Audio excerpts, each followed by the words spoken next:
ബലാത്സംഗ കേസിൽ നടൻ സിദ്ദിഖിനെതിരെ ലുക്കൌട്ട് സർക്കുലർ ഇറക്കി. വിമാനത്താവളത്തിൽ സർക്കുലർ നൽകും. അറസ്റ്റ് ചെയ്യാനായി ഉദ്യോഗസ്ഥർ കൊച്ചിയിലേക്ക് പോകും.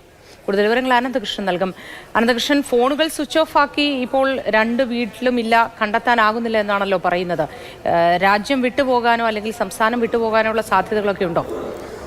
മോത്തി, സിദ്ദിഖിന്റെ മുൻകൂർ ജാമ്യാപേക്ഷ ഹൈക്കോടതി തള്ളിയതിന് തൊട്ടു പിന്നാലെ അന്വേഷണ സംഘത്തിന്റെ യോഗം തിരുവനന്തപുരത്ത് ചേർന്നു. സിദ്ദിഖിനെ അറസ്റ്റ് ചെയ്യാനാണ് യോഗത്തിലെ തീരുമാനം. ക്രൈംബ്രാഞ്ച് മേധാവിയും സിദ്ദിഖിന്റെ അറസ്റ്റ് നടപടികളിലേക്ക് നീങ്ങാനുള്ള നിർദ്ദേശം നൽകിയിട്ടുണ്ട്. ഇതിനിടയിലാണ് സിദ്ദിഖിന്റെ ഫോൺ സ്വിച്ച് ഓഫ് ആവുകയും വീടുകളിൽ സിദ്ദിഖില്ല എന്ന്, എറണാകുളത്ത് സിദ്ദിഖ് സ്വന്തം വീട്ടിലില്ല എന്നുള്ള വിവരങ്ങൾ പുറത്തുവരികയും ചെയ്തത്.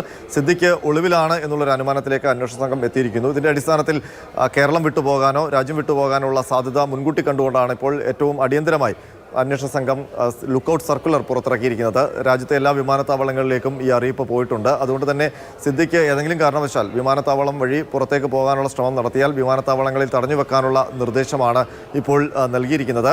സിദ്ദിഖിനെ അറസ്റ്റ് ചെയ്യുക എന്നുള്ള നടപടി തന്നെയാണ് അന്വേഷണ സംഘത്തിൻ്റെ ഇനിയുള്ള മുന്നിലുള്ള നീക്കം.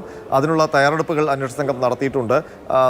തിരുവനന്തപുരത്ത് നിന്ന് പ്രത്യേക അന്വേഷണ സംഘത്തിലെ ഉദ്യോഗസ്ഥർ കൊച്ചിയിലേക്ക് പോകും. അതിനൊപ്പം തന്നെ കൊച്ചി സിറ്റി പോലീസിനോട് സിദ്ദിഖ് എവിടെയാണെന്ന് കണ്ടെത്തി കസ്റ്റഡിയിൽ എടുക്കാനുള്ള നിർദ്ദേശവും ക്രൈംബ്രാഞ്ച് ADGP നൽകിയിട്ടുണ്ടെന്നാണ് നമുക്ക് ലഭിക്കുന്ന വിവരം. ഏതായാലും സിദ്ദിഖിന് ഇനിയുള്ള കാര്യങ്ങൾ എളുപ്പമാകില്ല. ഹൈക്കോടതി മുൻകൂർ ജാമ്യാപേക്ഷ തള്ളിയതോടുകൂടി സിദ്ദിഖിന് കാര്യങ്ങൾ കുഴപ്പത്തിലാവുകയാണ്. അറസ്റ്റ് നടപടി ഉണ്ടാകും. മാത്രമല്ല, അന്വേഷണ സംഘം ഈ പരാതിയുമായി ബന്ധപ്പെട്ട് കേസ് രജിസ്റ്റർ ചെയ്ത് ആദ്യഘട്ട അന്വേഷണത്തിൽ തന്നെ സിദ്ദിഖിനെതിരെ ശക്തമായ തെളിവുകൾ കണ്ടെടുത്തു എന്നുള്ളതാണ് അന്വേഷണ സംഘം അവകാശപ്പെടുന്നത്. പ്രത്യേകിച്ച് തിരുവനന്തപുരം മസ്കറ്റ് ഹോട്ടലിലെ അവിടെയുള്ള രജിസ്റ്റർ, അതിനൊപ്പം തന്നെ ആ ഹോട്ടലിൽ താമസിച്ചതിൻ്റെ മറ്റ് രേഖകൾ, സാക്ഷിമൊഴികൾ, യുവതി ആശുപത്രിയിൽ ചികിത്സ തേടിയതിൻ്റെ രേഖകൾ അടക്കം പ്രധാനപ്പെട്ട തെളിവുകൾ അന്വേഷണ സംഘം നേരത്തെ തന്നെ ശേഖരിച്ചിരുന്നു. ആദ്യഘട്ടത്തിൽ തന്നെ സിദ്ദിഖിൻ്റെ അറസ്റ്റിലേക്ക് പോകാനുള്ള തീരുമാനം അന്വേഷണ സംഘത്തിന് മുൻപിൽ ഉണ്ടായിരുന്നു. പക്ഷേ മുൻകൂർ ജാമ്യാപേക്ഷ അപേക്ഷ കോടതിയിൽ സമർപ്പിച്ചതോടെയാണ് ആ കോടതി വിധി വരെ കാക്കാൻ അന്വേഷണ സംഘം തീരുമാനിച്ചത്. അതിനൊപ്പം തന്നെ സിദ്ദിഖ് ഈ അന്വേഷണത്തിൻ്റെ ആദ്യഘട്ടത്തിലും ഒളിവിൽ പോകുന്ന ഒരു സ്വഭാവം കാണിച്ചിരുന്നു.